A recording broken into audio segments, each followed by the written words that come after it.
It's Caitlin Clark.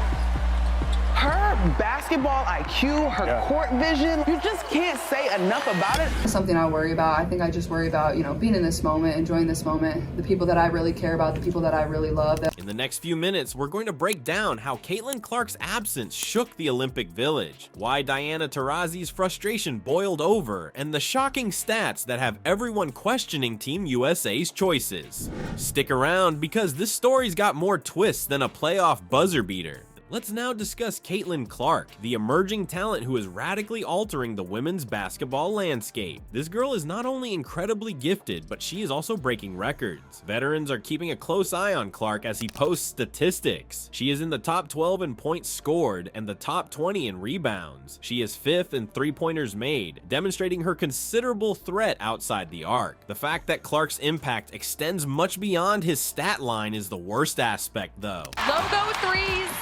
It's her signature. That is the most Caitlin Clark way to win the game. At the level you feel like all the praise, like that's the same level you'll feel all the hate. So I try to stay right in the middle. Are you aware that some athletes simply seem to have it? Clark has a plenty of it. More people are attending games featuring her team, the Indiana Fever, than ever before. More than 16,000 people watch every game. That's a significant change in WNBA attendance. Not only a little increase, how about the ratings on TV? Through the roof. The Fever appeared in 14 of the 16 most watched games this season, according to league reports. Simply a coincidence? Not in my perspective. But hold on, if Clark can really transform the game, why wasn't she present at the Olympics? The million-dollar question that confounded specialists and enthusiasts alike. There was much uproar when she was left off of Team USA. People asked how in the world you couldn't bring the sexiest player in women's basketball to the biggest stage in sports.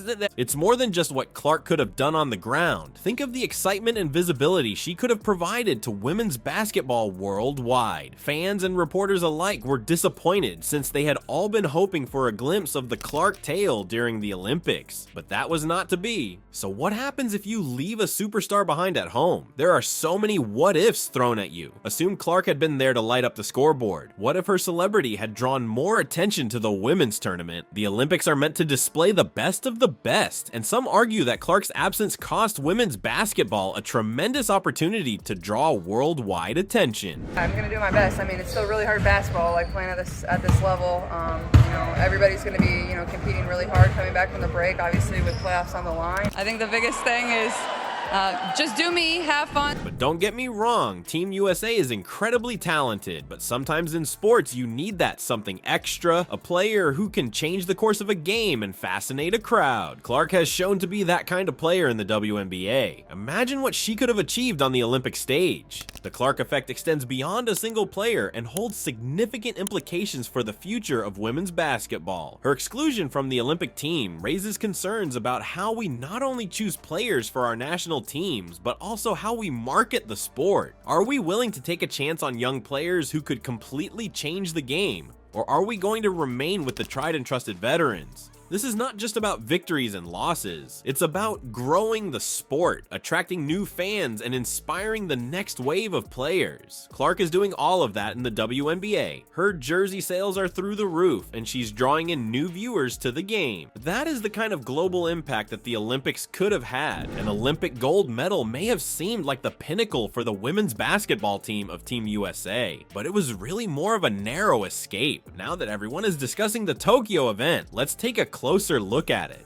Even though Team USA entered the Olympics as the clear favorites, their performance was anything but dominant. As they struggled through the tournament, they looked nervous and uncertain. It all came together in the championship match against France, which they won by a slim margin of 1 point, only one item. That kind of disparity is unusual from a team that is supposed to be leagues ahead of the opposition. The startling part is that it was unrelated to anything that happened on the court. The stands were almost empty for a large number of Team USA games. All the level you feel the praise, that's the level you're gonna feel all the hate too.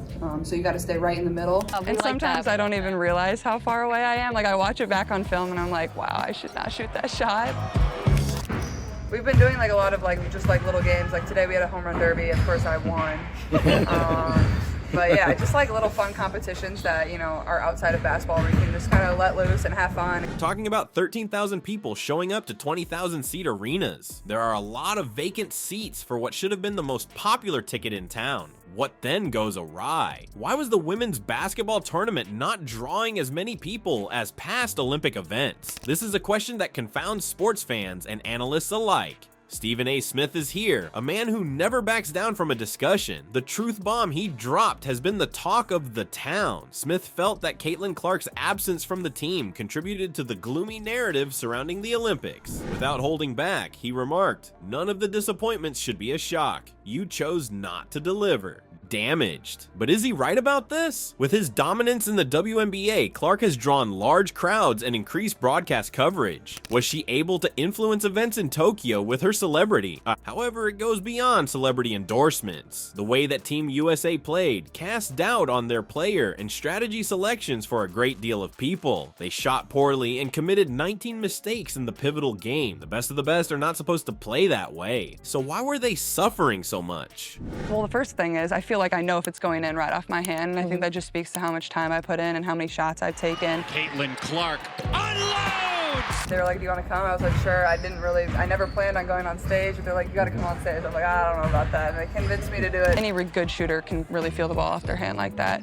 So I kind of know, and then sometimes I get ready to celebrate and fire up the crowd, and then the next time down. Some have criticized the decision to choose veteran players like Diana Taurasi and Chelsea Gray for younger, more dynamic players. An age-old dilemma in sports. Is it better to risk your experience or young talent? Indeed, they are adorning their necks with the gold medal, but at what cost? The team's struggles have sparked debate over women's basketball's future worldwide. Are we stuck in the past, employing time-tested techniques and recognizable faces? Or is it time for a change of scenery? This is more than just one competition. It has to do with how women's basketball is doing generally. The sport is evolving quickly. Fans have higher expectations than ever. New stars are emerging, and playing techniques are changing. Can Team USA stay up with this? The Olympics are meant to showcase the best athletes on the planet, but if the stands are empty and the games are close matches against teams they should be easily beating, then something has to give. Let's talk about Diana Taurasi now. During the Olympics, the greatest player in women's basketball history met problems, and the news has spread throughout the globe. Taurasi's performance was not only below her usual level, but it also should have served as a warning to the entire basketball community. Do you remember a time when Taurasi was able to dominate a game from start to finish? These days, it seems like a long time ago. In Tokyo, she struggled to keep up with younger, more agile opponents. Her shooting was awful, her defense was flimsy, and then the unthinkable happened. People started to question if she even belonged on the squad. However, don't take my word for it, a legend in her own way. There was no holding back when Lisa Leslie talked about Taurasi's performance. It seems like she's not keeping up with the games. Leslie said, "Damaged." When a fellow basketball legend starts to mistrust you, you know things are not looking good. Leslie was not all bad news, though. The speaker implied that Taurasi might still be an offensive danger when she said, "I would definitely put Diana Taurasi in the lineup, just even though her defense is not as it used to be, to settle the offense." Of course, when you're talking about one of the greatest of all time, saying she can still contribute isn't exactly high praise. What is the current status with Taurasi? Is this really the end of a fantastic career, or is this just a temporary slump?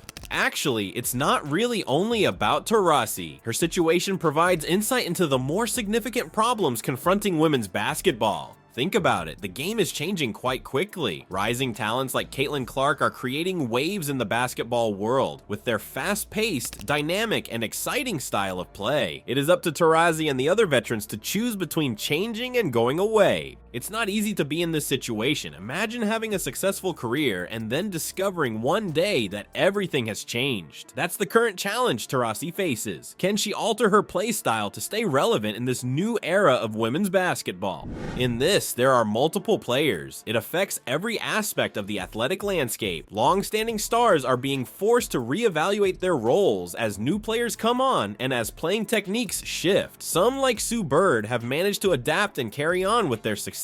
Others are finding it harder to adjust to the change. Taurasi's journey represents the challenges that seasoned athletes face in emerging sports. Similar tales have been told in other sports. Take into account how the NBA changed as three-point shooting gained popularity. popularity, or how soccer tactics evolved over time. The more adept ones are able to adapt. The question is if Taurasi can achieve the same results. Don't discard her just yet. Taurasi has an unmatched level of competitive ferocity. She has overcome adversity in the past, but this might be her greatest professional challenge to date. Will she be able to adapt and remain relevant in a league where players are getting younger, faster, and more skilled every day? Taurasi's answer to that query is not only noteworthy, but it may also have future ramifications for women's basketball. If she is able to properly blend her basketball IQ and knowledge with the demands of the modern game, she could be able to set an example for other more experienced players. If not, there might be a leadership transition in women's basketball soon.